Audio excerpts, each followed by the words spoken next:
Have you ever had that feeling, that sinking feeling, when you try to schedule a really important meeting and then you realize half your team is out on vacation? Yep. That kind of scheduling chaos is exactly what we're going to untangle today. We're going to look at how to manage team time off, starting with the tools you probably already have, and then we'll show you how to really level up your game. So, does this look familiar? You're trying to figure out who's in, who's out, and when on earth you can get everyone together for that critical project launch? It is a universal headache, for sure, and it can lead to some serious scheduling conflicts and even missed deadlines. But don't you worry, there are much smarter ways to handle this whole thing. All right, so let's start at square one, the standard Microsoft playbook. This is the baseline approach, using Outlook and Teams, the tools that most of us have open all day long. Okay, first things first, blocking out your own time off. We've all done this, right? You hop into your Outlook calendar, you create a new event for your vacation, and you mark yourself as away. It's a pretty simple 6-step process, and it's really the first building block of any decent time off system. And here's where a little bit of magic happens behind the scenes. The second you save that event, Outlook automatically updates your status across the board. Think of it like an instant digital shield that protects your time off by telling the entire organization, hey, don't book me, I'm unavailable. But, an individual calendar doesn't really help the team see the bigger picture. So the next logical step is to create a shared calendar. It only takes a few clicks. You can set up a central team vacation calendar, invite all your colleagues, and boom, everyone now has a single source of truth for who's in and who's out.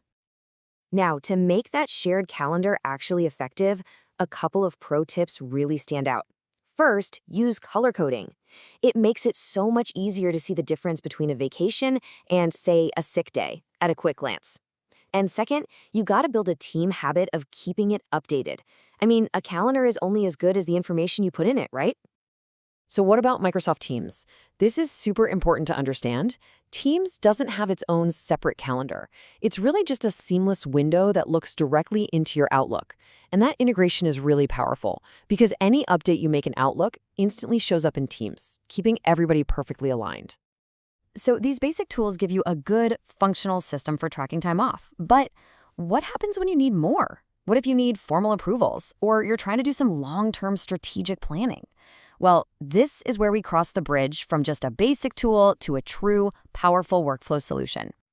And that next level of control and visibility is exactly what dedicated tools like the Virto Calendar app are built for. It's designed to plug right into that Microsoft ecosystem you're already using and solve the exact limitations of the standard approach. It really gives managers so much more power. So what does that upgrade actually look like in practice? Well, it means you're moving from a mess of scattered emails and chat messages to a single, central platform for every single time-off request. It means you can build approval workflows right into the system. In short, you're getting a complete management system, not just a simple shared calendar view. But maybe the biggest game changer is this thing called the flat year view.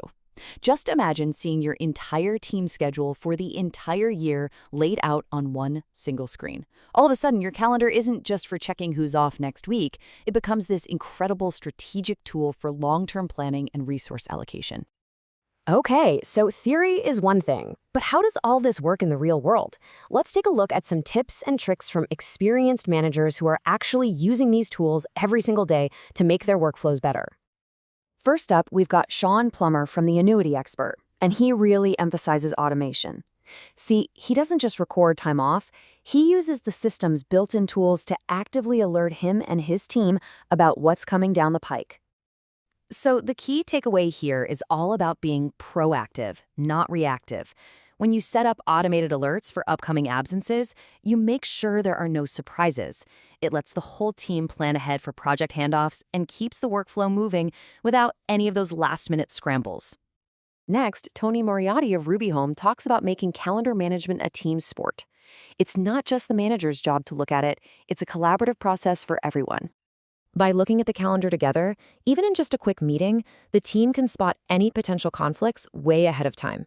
You can coordinate coverage and make sure everything runs smoothly, especially during those super popular holiday seasons when it seems like everyone wants the same week off.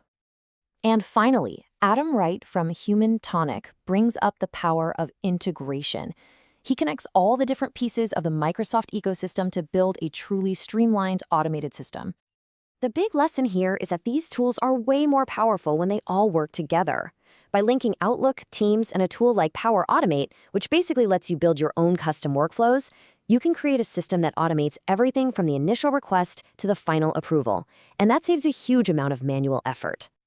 So, what's the big picture in all of this? All these tools, these tips, these upgrades, they're all pointing to one major idea. It's time to rethink what your team calendar is actually for. This whole journey we've been on is about a fundamental shift in thinking. It's about moving from just tracking who's absent to strategically managing your team's availability. It's about turning your calendar from this passive thing that just keeps records into an active strategic asset for your team. And that really leaves us with a final thought to chew on. Take a hard look at how your team manages time off.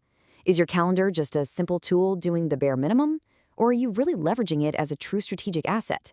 What's one change you could make tomorrow to get more value out of it? Thanks for tuning in.